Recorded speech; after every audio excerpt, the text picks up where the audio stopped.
from the travails of some clubs and the success of others to the national game. England, where are they at? One question, actually, interestingly, from Joe. How do we fix the English national team? I'm not sure what he's getting at. Does it need fixing? Well, it's needed fixing, and I think we're on the way to fixing it in the sense that it's all about producing young talent and youth development.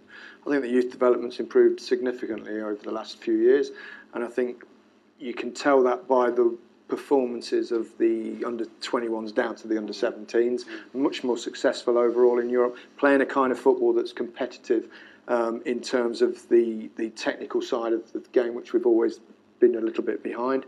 So we've made significant changes. I mean, listen, it's only 3 or 4 years ago that we decided that 7-year-olds should play on small pitches and not normal size ones. If you've got loads of little kids, and you're playing on a huge pitch, the only way you can get to the other end is just by booting it as far as you can. So therefore you put the big lads at the back, they become the players that all... It's a nonsense, but thankfully those things have changed thanks to a lot of work from Trevor Brooking, who banged his head against a brick wall for about 10 years at the FA, but finally got things changed. And we will see that come through. We're already seeing a glimmer of it into the national side, but a lot of young players of promise, and hopefully they'll develop through. And the more players we produce and the better we teach them, the more players that will go through into the actual first-team squads of the Premier League. And therefore, that's what you need. You need more players playing. And I think the future's brighter. It's a bit of a way off yet, but I think we're much more promising now for the next few. I think we'll start to compete again in the tournaments to come. Yeah. Next summer too soon, Ian? Maybe for me, but like I just want. I think with this group that we've been in, it's so easy. I would like to see more people play regularly, people that we need to look at.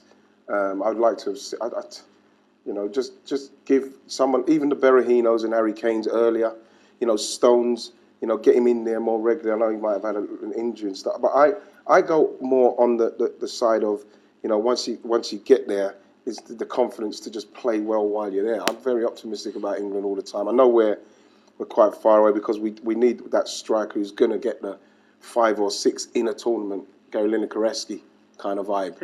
Gary Lineker-esque. Sound like a perfect combination of Emile and Gary. Yeah, but I kind of got that one wrong. But the fact, what I'm saying is, we just need to get one of those players who's confident enough to do it, and a little bit of luck some of the times. I'm always a little bit wary about our 2 centre-halves because they frighten me a little bit.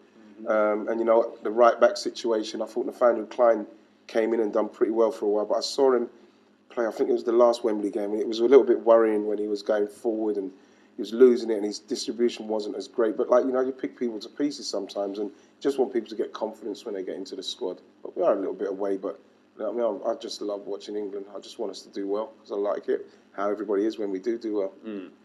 In the right hands, would you say, in Roy Hodgson? Phil, I know he's got obviously some problems with his coaching staff. He's got good coaches, yeah. No, I think we're heading in the right direction. I think Roy...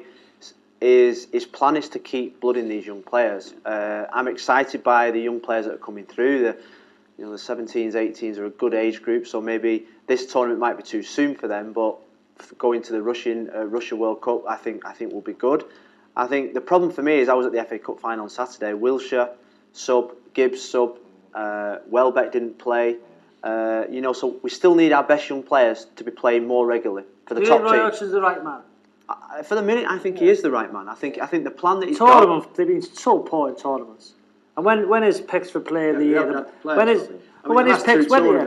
Rooney was the only world-class player in his prime that we had. He should be having more than that. And when his 3 picks of the Ballon d'Or, 3 defensive-minded players, come on.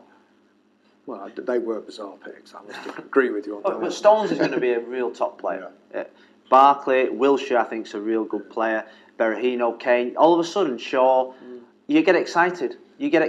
But still, we still need. You mentioned those players, and you mentioned the 20s, 17s. We still need those players to get through into the first team. First team, that's the key. To play. This is the problem we've got. To get those players who are showing great promise at international level at those ages. Chelsea have got some of the best young players, and I can't see how they're going to get into that first team. Yeah. The Loftus-Cheeks, I think, is going to be a good player. Yes, Solanke, Kiwomya, Izzy Brown, and I think to myself, wow, that could be Chelsea's team for the next 10 years. But will they play enough football for them to get into the England team? I'm not so sure.